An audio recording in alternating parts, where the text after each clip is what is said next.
the dungeon here. And pay attention to the doors that we open over the course of the demo. We're pushing hard for best doors in an RPG. Our artists really love their doors, seriously. So here we've entered the ruin of Earl Tusk, and you see we're outfitted differently now. We're dressed up as a mage. We have mage gear, mage abilities, mage weapons, and you're going to see a very different combat experience with this. Now we've become a mage instead of a warrior. You may notice at this point there's something about RPGs I haven't talked about yet, and that's character class.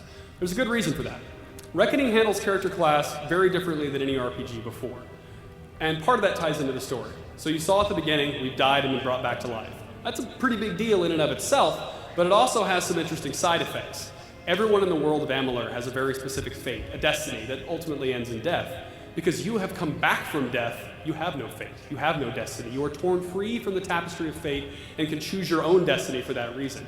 And in the game of Reckoning, your destiny is essentially your class. So in most RPGs, you start the game off, you have to immediately up front decide what class you're going to be. The single biggest gameplay decision you'll ever make.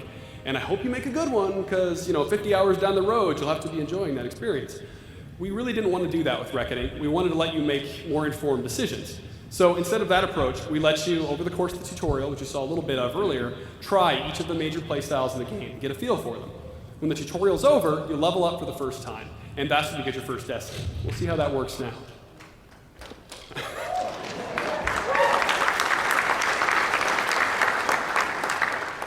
I really, really love the Destiny system, so if I ramble, I apologize.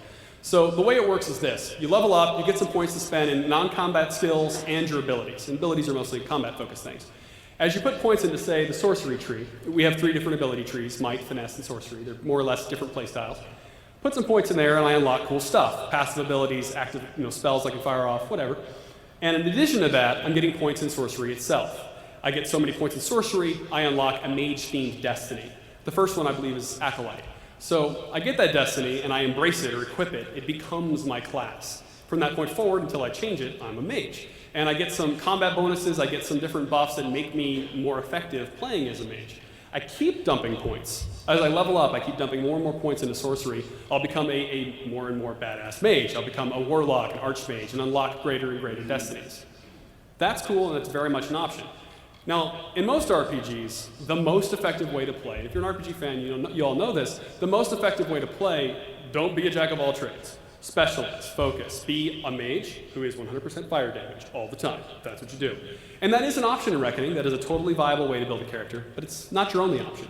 We can make hybrid characters, any number of different hybrid characters. For instance, if Joe starts the game off, puts some points in sorcery, and then he wants to try being, not sucky with his kite shield, he might put some points into might, into the skillful defense ability.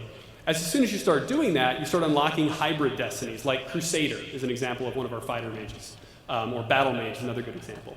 And those give you bonuses to that specific play style.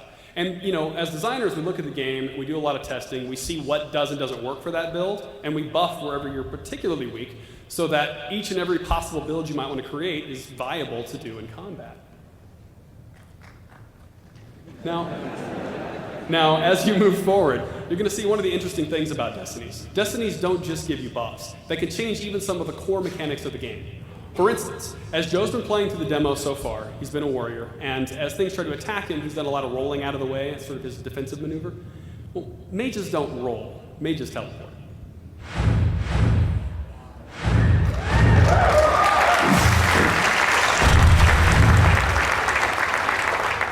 Now, the teleport, aside from just looking and feeling cool, is functionally different from a roll, because it actually does traverse the space without going through the area in between. Because of this, you can hop through an enemy and then use certain attacks that are more effective from behind once you're there. Really cool ways to combo. Now, as we move forward, you're going to notice the mage is, in some ways, like the warrior. A mage traditionally in an RPG, he's a glass cannon. He can do a lot of damage, but if he gets up close and personal, he's going to become very sad very fast. Now, the mage in Reckoning is more fragile than the warrior, but we've given you a lot of tools and abilities to let you either navigate yourself around the field or the enemies to make it viable for you to get in and out of that rough and tumble combat experience.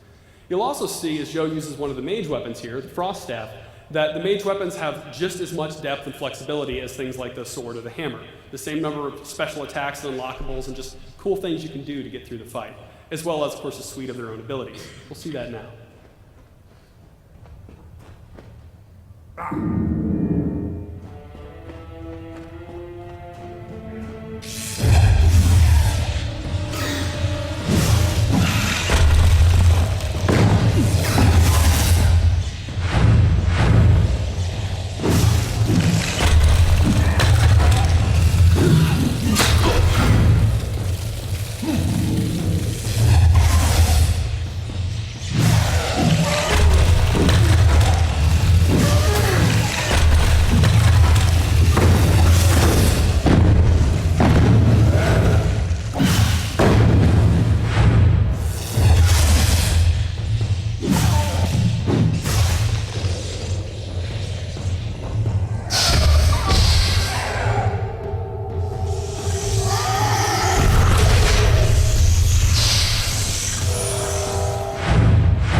Now, having dispatched these kobolds, it's a good time to stop and look around the environment a little bit. As I mentioned, this is an Rathi ruin. It's very, very old.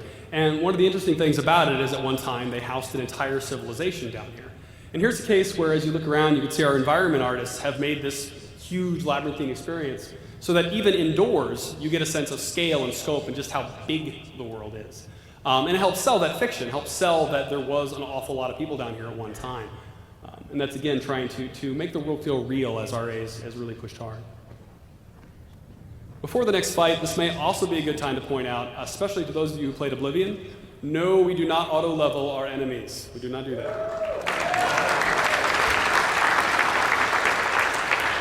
The way it works, we have a very specific level range for each area, which gives you a little bit of give and take, depending on what your level is when you go there.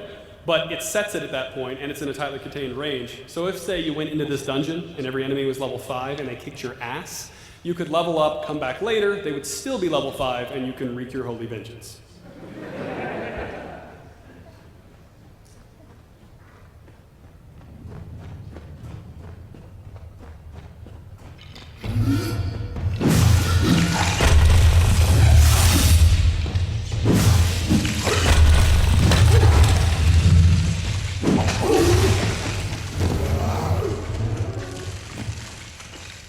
So a couple things to point out before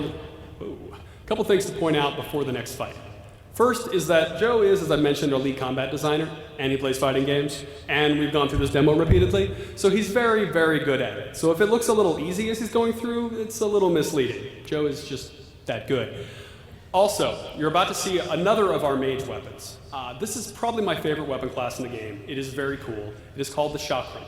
It's a pair of razor-edged discs imbued with elemental power. And like the staff we have in our back here, they come in different elemental varieties, which can suit a different build of mage. And they're really cool, not just because they look neat and they're fun to use, but also because they really suit the mage playstyle. For instance, as you watch the fight, you'll see there's a delayed special where you delay your timing between attacks, and you hurl yourself back from the enemy, buying you time to get off a quick spell.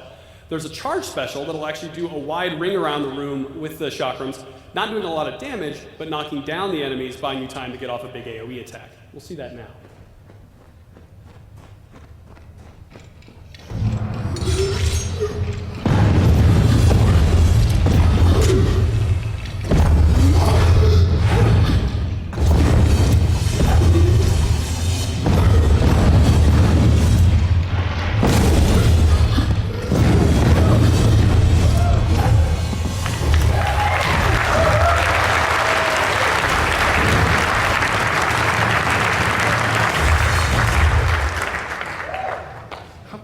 Love that. Look at that. God, I love the chakrams. All right, so as we move into the next room, you're going to see something else about the mage. With the mage, you expect to have a big toolkit, lots of different powers and abilities at your disposal. And here, Reckoning doesn't disappoint. But one of the ones we like a lot, because it's very tactical and strategic in its use, is called Mark of Flame. You're going to see that in a second. Mark of Flame lets you wade into a fight, tag individual enemies with a magical mark or glyph, and then at your convenience, you can hold down the button and blow up everyone who has that mark on them. It'll hurt them and also damage other guys near them, which especially combined with the mage's teleport lets you be really strategic in how you move around the field and use the enemies to your advantage. Let's watch.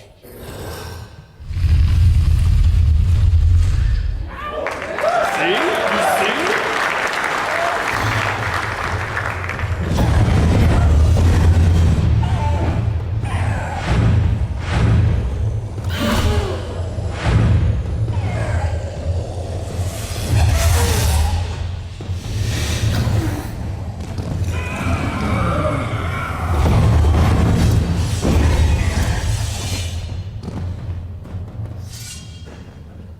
As you move forward here, you're going to see one of the enemies you saw earlier in the demo, assassins. And you'll notice that although we're not the same character we were, their behavior is, well, basically you'll see that the fight is very different with a higher level mage versus a lower level warrior. You're also going to see the way the mage block works, which is like the kite shield that the warrior has, not as defensive, but when he parries, he's going to set enemies on fire.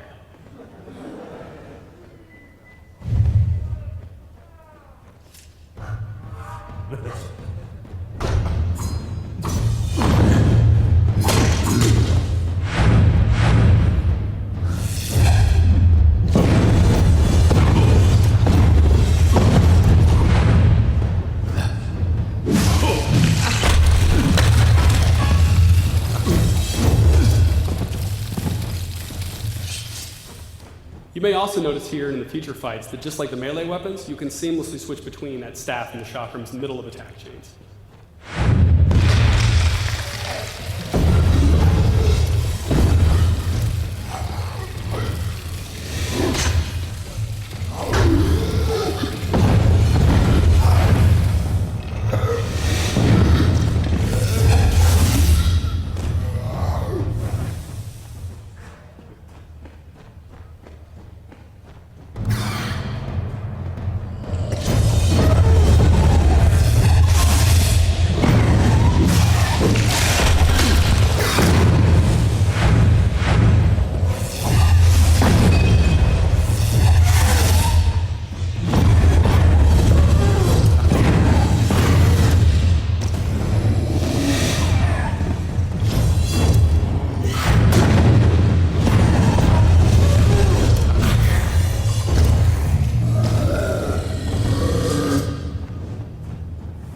One more door, wait for it.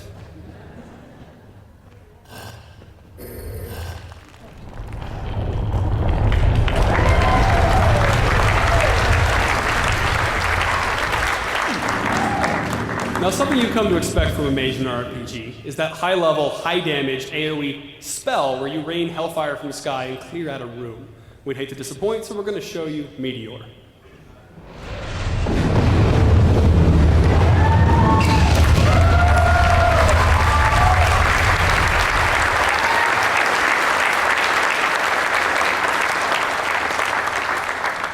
So now we're entering into the last room of the demo, and there's a couple cool things to see here.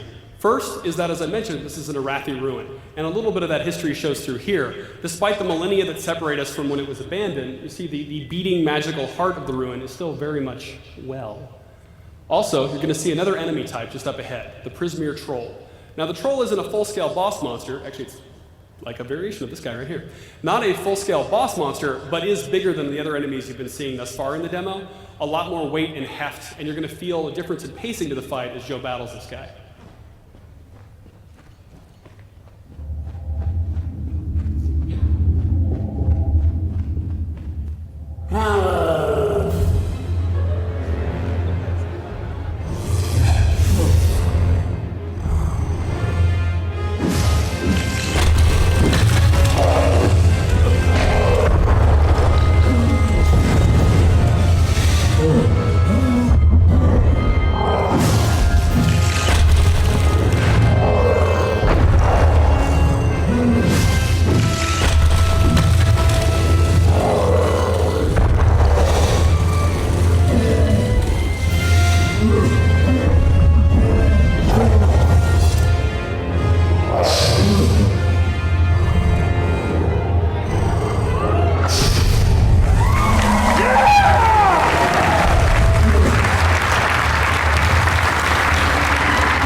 With the troll down and Joe healed up, we're going to leave this room behind and show you the one last piece of the demo.